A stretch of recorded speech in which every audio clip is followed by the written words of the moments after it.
Fala galera, beleza? Emerson BR aqui trazendo para vocês mais um vídeo. Hoje teremos a análise do gabinete da Realtor, o CR280, que é o irmão caçula dos gabinetes da Realtor. Esse gabinete que ele possui o formato Mini ITX, justamente para atender esse segmento que vem crescendo a cada ano, né? Alguns anos atrás, o Mini ITX não era tão popular assim, né? Hoje em dia os fabricantes, tanto de placa-mãe, placas de vídeo, estão voltando os olhos para esse segmento que vem crescendo a cada dia. Para você que está cansado de gabinetes grandes, que ocupam muito espaços, são pesados para carregar, o Realtor CR280 é um gabinete que foi bem trabalhado e bem pensado para esse segmento, né? Tanto para não ocupar tanto espaço na sua mesa, mas que possa comportar até mesmo componentes high-end, né? E também fácil de transportar, beleza? O CR280 ele veio para brigar com seus principais concorrentes e eu espero que vocês curtam essa análise. Vamos ver?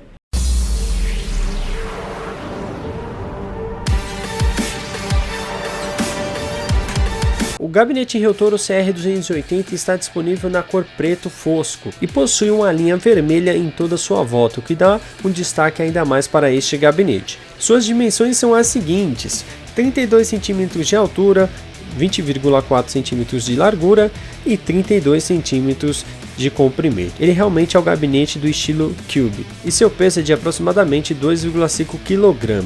Ele é totalmente construído em aço e possui pequenos detalhes em plástico. As duas tampas laterais também são feitas em aço resistente. Ambas as tampas laterais possuem um T prensado de Realtor e para removê-las é necessário apenas um único parafuso, o que facilita na hora de remover a tampa. E uma delas possui uma pequena janela em acrílico com um pouco mais de 9,5 polegadas. A tampa do painel frontal é toda feita em aço e possui furações para passagem de ar.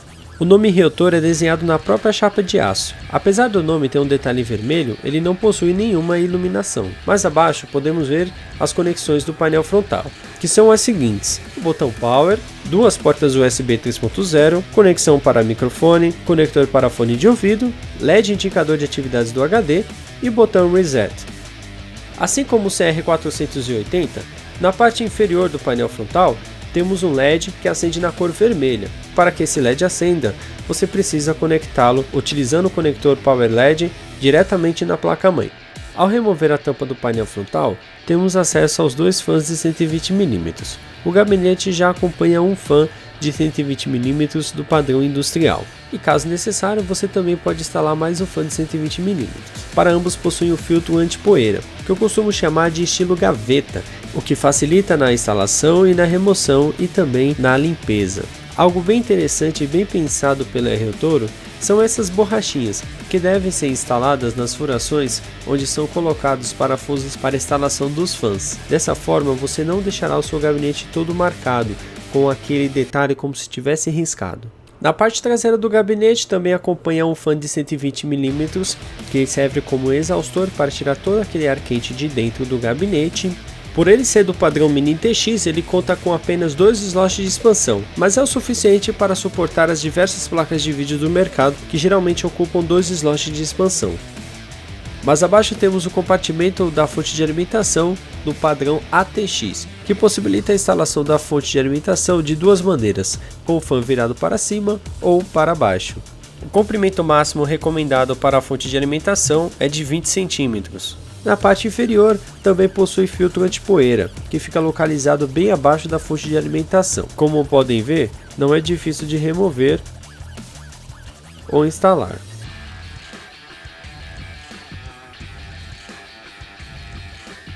Na parte superior do gabinete também possui filtro anti-poeira, que é instalado internamente e é fixado por essas pequenas presilhas. É possível também fazer a instalação de 2 fãs de 120mm na parte superior. E no total é possível instalar até 5 fãs de 120mm, o que é um ponto muito positivo para um gabinete tão pequeno. Por conta de seu formato, as placas-mães suportadas por este gabinete se limitam apenas no padrão Mini ITX. A altura máxima para utilizar Air Cooler é de 167,8 mm.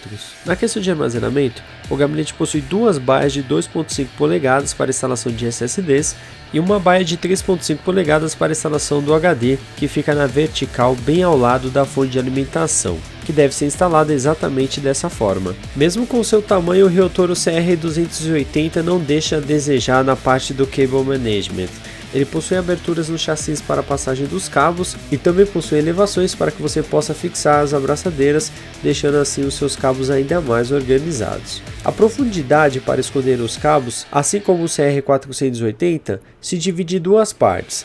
Na parte superior temos 2,3 cm de profundidade e na parte inferior 3,3 cm de profundidade. É claro que se for instalado um HD nessa área, você não terá os 3,3 cm de profundidade. O gabinete oferece suporte para radiadores de 240 e 120 mm, sendo de 240 na parte frontal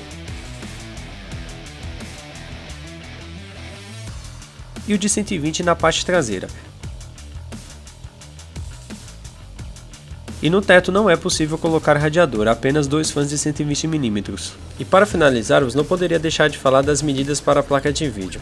Para quem for utilizar apenas um fã no painel frontal, o limite será de 302,8 mm. Já para quem irá utilizar 2 fãs de 120 mm, o limite será de 277,5. E por fim, para quem for utilizar um radiador de 240 mm no painel frontal, o limite do comprimento máximo para a placa de vídeo será de 255 mm. Bom galera, chegamos ao fim de mais um vídeo de análise aqui no canal. O CR280 é o gabinete que realmente veio para brigar com seus principais concorrentes. Ele, apesar de pequeno, ele possui espaço para radiadores de 240 mm, é possível também colocar radiador de 120 mm na parte traseira do gabinete, né? Eu não consegui testar, mas eu arriscaria dizer que é possível utilizar uma solução líquida para o processador e também para a placa de vídeo. Se você tiver aquele suporte Kraken G10, utilizando ali um water cooler compatível com 120 mm na parte traseira, eu arriscaria dizer que é possível sim você está utilizando aí 2 water coolers ao mesmo tempo, né? Ele é bem pequeno, mas ele comporta tudo isso, né? O que é ponto muito positivo. Um detalhe que ficou foi na utilização de radiadores de 240 mm. Se você quiser utilizar um de 240 mm, pelo menos nos meus testes, eu consegui colocar no máximo 3 fãs.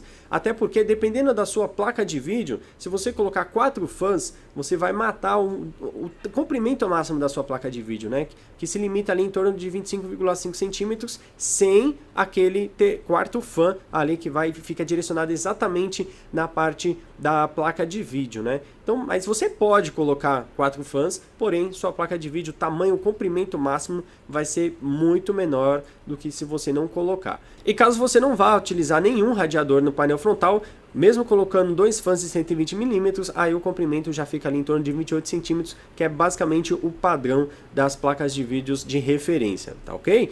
A fonte de alimentação também foi capaz de suportar aí uma fonte de 20 centímetros de comprimento, né, que é uma fonte de alimentação high-end mesmo. Não há necessidade de colocar uma fonte desse tamanho, mas para questão de teste, ver se realmente o CR280 iria comportar essa fonte de 20 centímetros de comprimento, e passou no teste, né? Funcionou perfeitamente. E caso você não vá utilizar radiadores também no painel frontal, aí o tamanho da fonte de alimentação pode ser no máximo de 25 centímetros. Eu creio que não tenha muitas fontes de alimentação com esse comprimento atualmente, né? E se tiver, a potência é muito maior do que você necessita realmente para utilizar qualquer placa de vídeo da atualidade que caiba dentro do gabinete. E agora, é claro, né, não poderia deixar de falar do preço do gabinete, né? Ele é um pouco mais caro do que o CR480. Você pode estar se pensando, poxa, mas ele é menor, tem menos material utilizado ali de aço para a construção dele. Realmente, se fôssemos pensar por esse lado, ele deveria ser mais barato. Porém, o processo de fabricação dele é mais trabalhoso, né?